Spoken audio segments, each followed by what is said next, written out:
Hi guys. So if you saw my short, I want to do September 30 days of stitches. And even though if you look back, you can see where we did some of the basic stitches. I want to go back to that because as we progress through the month, these are the stitches that will help us learn some new ones. And while I was doing this, I was looking at the book and maybe some helpful hints to help maybe, do this. And I had to laugh because I never thought about it, but I did learn how to hold my yarn, wrap it around, and go in between my hand. And this is how I learned to hold my yarn when I was a little girl. But it's funny, I don't do that anymore.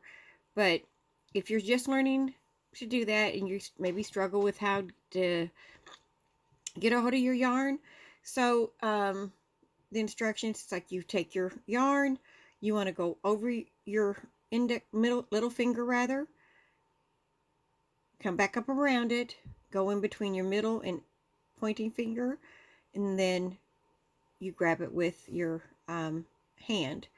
And I'm just showing this in case someone is very new at doing crochet. Welcome. I hope this is helpful.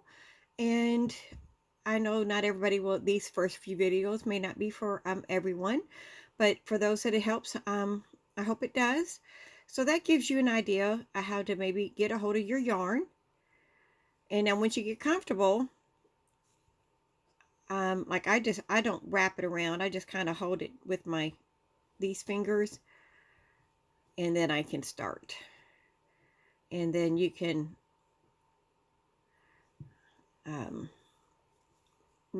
learn how what's comfortable with your hand. So I'm going to bring this up just a little bit because I feel like it's not giving a good view. But anyway, that was just an idea. So we are going to just start with the single crochet. And then we can learn a little bit more. And I am going to do a video on various ways to do a turning chain because I personally use like 3 different methods.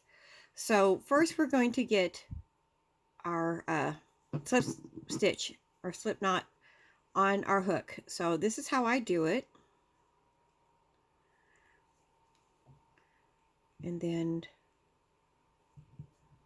you just pull it. You don't want it like so tight you can't, move in and out of it. And then there's others that just kind of make a loop and they catch it. But so whichever method is comfortable for you. And we're just going to do a small sample.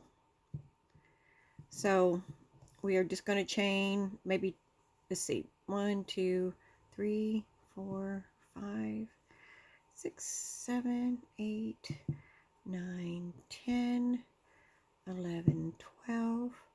Now, I did that without thinking about it, but if you're just learning to make a chain, this is something I'm going to hopefully teach my granddaughter soon, and making these chains. We're going to go back. I should have took my time. All I'm doing is catching my yarn over my hook and then pull it through. So yarn over, pull through, and then you can do as many as you need. Now, because we're just doing the single crochet, the numbers don't matter. So you can just do as many as you like or to the length you like to get started. We're just going to go with that. And so the single crochet is we're just going into that top loop, yarn over and bring through. Okay, so again, we're just going to the top stitch. We're going to grab some yarn. You should have 2 loops on your hook and pull it through. And we're just going to do that to the end.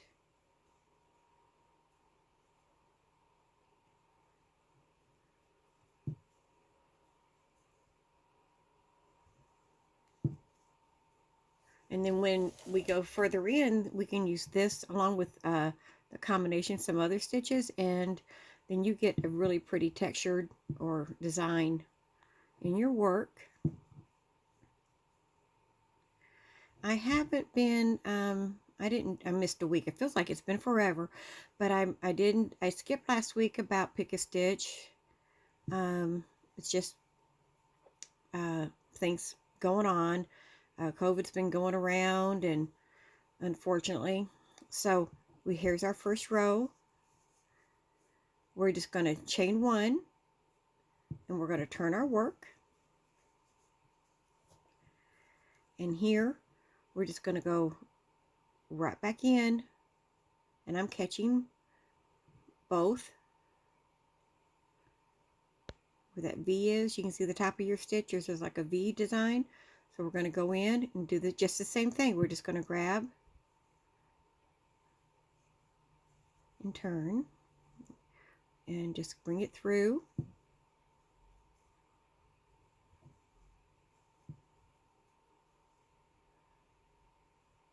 And because the turning chains are not really a stitch opportunity, maybe when I do the double crochet, we'll show the different ways, because I think it's more effective. If you're interested in that, we'll try to add some maybe little helpful hints and hacks into that too. Now this last one, you might have to turn a little bit and find your top of your two. One, there's the other one.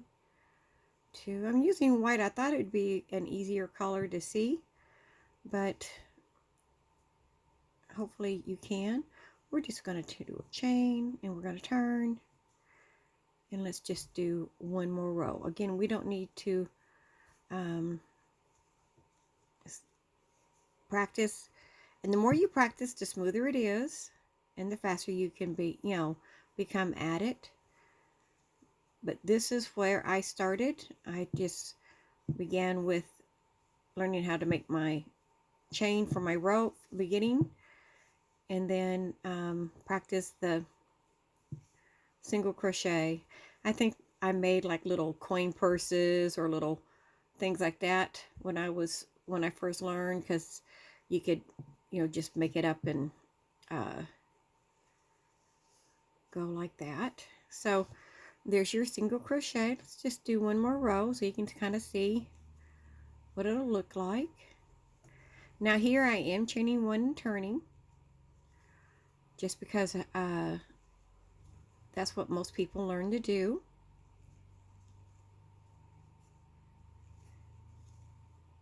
And that was a little loose. You might just you are wanting to try to learn your tension, because if it gets too loose, then you can get a stitch like that. Let's see. Or if you're too tight, let me get another grip, because if you hold on too tight, then it's going to be, of course, a really tight, let me see, harder to work in a space. So you'll see more of it when you turn. You can kind of see where these are the tighter ones. So if we did tight, you can see you're really fighting to get through a little bit. But if you get loose, like here, then your stitches become a little bit more, you can tell as you progress. So you want to find whatever tension you like and kind of practice holding your yarn to, reach that goal. A little bit difference doesn't really show up, but if you, as I said, if you get, they start pulling apart a little bit more, or they're not as tight of a stitch, depending on what you're doing. Let me see if that kind of shows. You can kind of see. Let's get that here. See how these are really kind of munched down, and then these are a little bit loose, and so you kind of get where it goes down and up. So that's where the practice comes in, is learning how to, hold your tension in your yarn. So there's our first stitch for September. I hope you continue watching and see what stitches we learn for this month. Thanks for watching, guys. Bye for now.